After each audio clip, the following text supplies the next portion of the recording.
ഇന്ന് ഞാൻ ഉണ്ടാക്കിയിരിക്കുന്നത് ഓണം സ്പെഷ്യലായിട്ടുള്ള ഒരു മാമ്പഴ പച്ചടിയാണ് ഉണ്ടാക്കിയിരിക്കുന്നത്. അതായത് പഴുത്ത മാങ്ങ വെച്ചിട്ടുള്ള പച്ചടി. നല്ല ടേസ്റ്റാണ്. അതൊക്കെ ഇതിൻ്റെ രുചി അറിഞ്ഞവർക്ക് മാത്രമേ മനസ്സിലാവത്തുള്ളൂ ഇതിൻ്റെയൊക്കെ രുചി എന്താണെന്നുള്ളത്.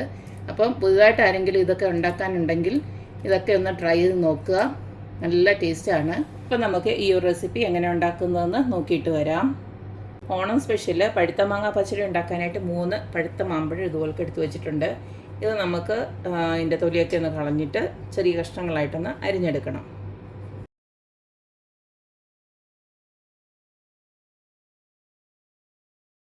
ഇതുപോലത്തെ എല്ലാ മാമ്പഴവും ഒന്ന് അരിഞ്ഞെടുത്തിട്ട് വരാം.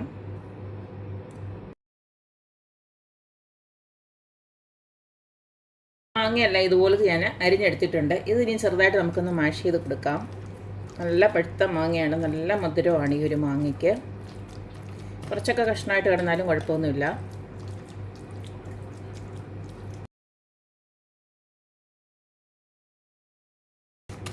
അപ്പോൾ ഈ ഒരു രീതിയിൽ മാഷ് ചെയ്തെടുത്തിട്ടുണ്ട്. ഇത്രയും മതി. ഇനി ഇതിലേക്ക് നമുക്ക് ഒരു 3-4 പച്ചമുളക് ഇതുപോലൊന്ന് ഇട്ട് കൊടുക്കാം. ഒരു പച്ചമുളക് ഞാൻ അരയ്ക്കാനും വെച്ചിട്ടുണ്ട്. അതിലേക്ക് തന്നെ കുറച്ച് കറിവേപ്പിലോട്ട് ഇട്ട് കൊടുക്കുകയാണ്.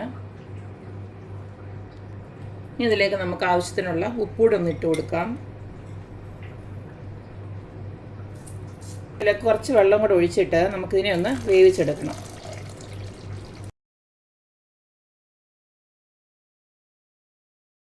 അപ്പം മാമ്പഴവും വെള്ളവും ഒക്കെ ഒഴിച്ചത് ഇത് ഇതുപോലക്ക് ഞാൻ അടപ്പിലോട്ടൊന്ന് വെച്ച് കൊടുത്തിട്ടുണ്ട്. ഇതിനി നമുക്ക് അടച്ച് വെച്ചിട്ടൊന്ന് വേവിച്ചെടുക്കണം.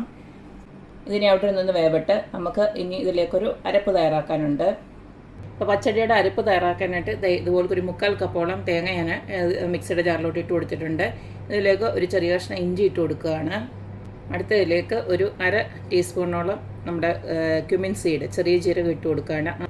പച്ചടിക്ക് ഇത്തിരി ഒരു എരിവ് വേണ്ടവർക്ക് ഒരു 2 പച്ചമുളക് കൂടെ ഇട്ടതിന് ശേഷം ഇതൊന്ന് അരച്ചെടുത്തതിന് ശേഷം നമുക്ക് കടുകിട്ടൊന്ന് ക്രഷ് ചെയ്തെടുക്കാം. അപ്പോൾ ഇതുപോലൊക്കെ അരച്ചെടുത്ത് ഞാൻ ഇത്തിരി ഒരു വെള്ളോട് ഒഴിച്ച് കൊടുത്തിട്ടുണ്ട്. ഇതൊന്നും കൂടെ നന്നായിട്ട് അരച്ചതിന് ശേഷം കടുകിട്ട് കൊടുക്കാം. ഈ ഒരു രീതിയിൽ ഞാൻ അരച്ചെടുത്തിട്ടുണ്ട്. ഇനി ഇതിലേക്ക് കുറച്ച് കടുകിട്ട് ഒന്നും കൂടെ ഒന്ന് ജസ്റ്റ് ഒന്ന് അടിച്ചെടുക്കാം. കൂടുതൽ അരഞ്ഞു പോകരുത് ഈ കടുക്. ഇത്ര കടുക് ഇട്ട് കൊടുക്കുന്നുണ്ട്. ഒരു ടീസ്പൂൺ ഉണ്ടാവും. ഇതൊന്ന് പൾസ് മോഡിലൊന്ന് അടിച്ചെടുത്തേച്ചാൽ മതി. ഇതുപോൾക്ക് ഒന്ന് അടിച്ചെടുത്തിട്ടുണ്ട്. ഇതിനി ഇവിടെ ഇരിക്കട്ടെ. ഇനി നമുക്ക് മാങ്ങ വെന്തിട്ട് അതങ്ങോട്ട് ഇട്ട് കൊടുക്കാം.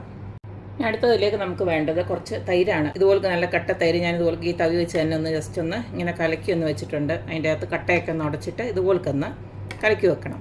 ഇനിയും ഇതധികം പുളിയില്ലാത്ത തൈരാണ് ഉപയോഗിക്കുന്നത്. അത് നിങ്ങളുടെ ഇഷ്ടം, പുളിയുള്ളതോ പുളിയില്ലാത്തതെന്ന് വെച്ച് കഴിഞ്ഞാൽ അവരവരുടെ ഇഷ്ടത്തിന് ഉപയോഗിക്കാം. എന്നാലും കുറച്ചുകൂടെ നല്ലത് എനിക്ക് തോന്നുന്നു പുളിയില്ലാത്ത തൈരാണെന്ന് തോന്നുന്നു നമ്മുടെ ഈ ഒരു പച്ചടി ഉണ്ടാക്കുമ്പോൾ. അത് കഴിഞ്ഞിട്ട് ഇതുപോലക്ക് കടുക് വറക്കാനുള്ളതൂടെ ഞാൻ റെഡിയാക്കി വെച്ചിട്ടുണ്ട്. കുറച്ച് കൊച്ചുള്ളി, അതുപോലെ തന്നെ കറിവേപ്പില, പിന്നെ ഉണക്കമുളക്, ഇതെല്ലാം ഒന്ന് റെഡിയാക്കി വെച്ചിട്ടുണ്ട്. നമ്മുടെ മാങ്ങ വേവിക്കാൻ വെച്ചത് ഇതുപോലെ നല്ല വെന്ത് വന്നിട്ടുണ്ട്. കണ്ടില്ലേ, വെള്ളമൊക്കെ ഒന്ന് വറ്റി നല്ല വെന്ത് വന്നിട്ടുണ്ട്. ഒരു 10 മിനിറ്റോളം എടുത്തിട്ടുണ്ട്. ഇനി നമുക്ക് അരപ്പൂടെ ഒന്ന് ഇട്ട് കൊടുക്കാം. അപ്പോൾ അരപ്പൂടെ ഇട്ട് കൊടുത്തു. ഇതുകൂടെ നമുക്ക് നന്നായിട്ട് ഇളക്കാം. ഞാൻ ഇതിനകത്ത് വെള്ളമൊന്നും ഒഴിക്കുന്നില്ല, കാരണം നമ്മളിനിയും തൈരൂടെ ഒഴിക്കുമ്പോഴത്തേനും ഒരുപാട് വെള്ളം പോലെ ആയി പോവും. അപ്പോൾ ആദ്യം നമ്മൾ മാങ്ങയ്ക്ക് വേണ്ടിയിട്ടുള്ള വെള്ളം മാത്രമേ നമ്മൾ ഒഴിച്ചു കൊടുത്തിട്ടുള്ളൂ. ഈ സമയം നമുക്ക് ഉപ്പൊക്കെ ഒന്ന് നോക്കാം. ചിലതിനകത്ത് പഞ്ചസാരയോ ശർക്കരയൊക്കെ ചേർക്കും. അതിൻ്റെ ആവശ്യമില്ല, കാരണം നമുക്ക് ഓൾറെഡി ഈ മാങ്ങയ്ക്ക് നല്ല മധുരമുണ്ട്. അപ്പോൾ പിന്നെയും എക്സ്ട്രാ മധുരമൊന്നും ചേർക്കേണ്ട കാര്യമൊന്നുമില്ല. ഇതിനെ ഒന്ന് ജസ്റ്റ് ഒന്ന് ആ ഒരു അരപ്പിട്ടത് ജസ്റ്റ് ഒന്ന് തിളച്ച് വരട്ടെ. അരപ്പിട്ടതും ഇതുപോലൊക്കെ തിളച്ച് ഒന്ന് വെന്ത് വന്നിട്ടുണ്ട്. ഈ സമയം ഇനി നമുക്ക് തൈര് അങ്ങോട്ട് ഒഴിച്ചു കൊടുക്കാം.